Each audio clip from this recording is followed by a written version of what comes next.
Cap, sinasadya mo ba yung pagpiyok mo? Abangan nyo sa dulo ng video na to dahil doon natin yan pag-uusapan. At para naman sa mga bago lang ang ginagawa po nating content tuwing 9 PM ay 1 game per day, 5-man ranked game.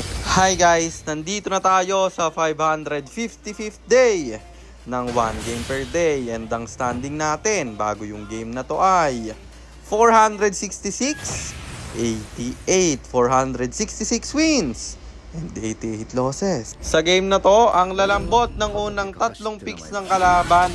Kaya napahayabusa tayo. Maiba lang ba? Kasi puro na tayo Bruno. So ayon, nandito na tayo sa pang 555 araw ng isang game kada araw. Digmaan na!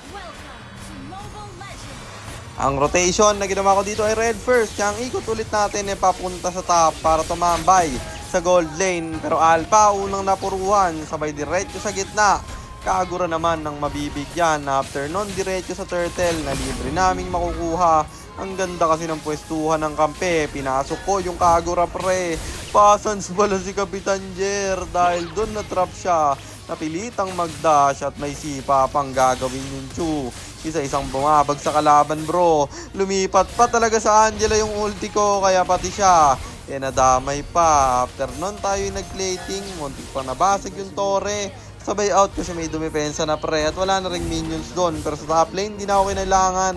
Namatay yung 4 na kalaban. At yung Torre sa gitna ating nabigyan. Sabay diretso sa top. Tatalian yung Granger nila, sinapian pa ng Angela kaya pati siya mamamatay. Sabay diretso sa turtle, nalibre ulit makukuha at yung badang tamang segue lang sa baba. Pero trade lang ang ginawa namin.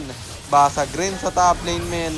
Mamamatay yung Granger at pati Angela. Babagsak na. May Sky Piercer tayo dito pero ang ganda ng ultimate ng badang. Pero may SS din. Yung di ginamin kaya siya pa. Yun napatay dun men. Sabay diretso sa baba. 1v1 kami dito. Wala siyang minions kaya binigyan ko na.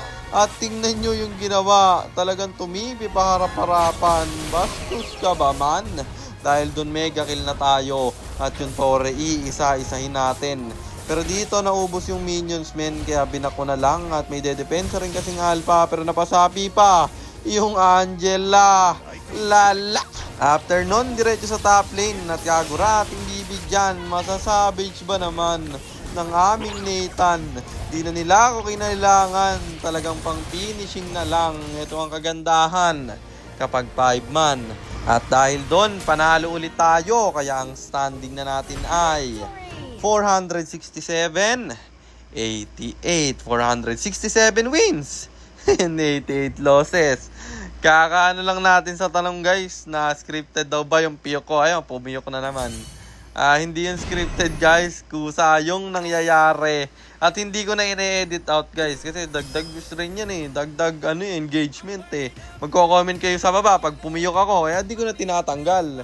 Yun lang, sana nasagot ko yung tanong mo idol at sana rin meron kayo natutunan sa content natin na to at kung meron man paki-share lang. Then after nyo i-share, mag-comment na rin kayo na pa-shoutout para ma-shoutout ko kayo sa mga next nating content at i-comment nyo na rin ang inyong mga katanungan kasi baka malay mo sa next nating content comment mo naman ang mapili ko. At kung nagustuhan nyo yung item at emblem na gamit ko sa game na yon, ito yon: Tough Boots, Hunter Strike, Sky Piercer, Endless Battle, Sea Halberd, Winter Crown, or Immortality, and then Rose Gold Meteor, pang buy and sell. Emblem natin Assassin, talent natin is Swift, Master Assassin, and Warcry, at syempre Retribution. Kasi jungle tayo doon. At para naman sa mga gustong magpapilot ng ML accounts, mag-PM lang kayo, nagre-reply ako. At syempre, may bayad yon. Kahit hanggang anong rank, pwede nyo ipapilot.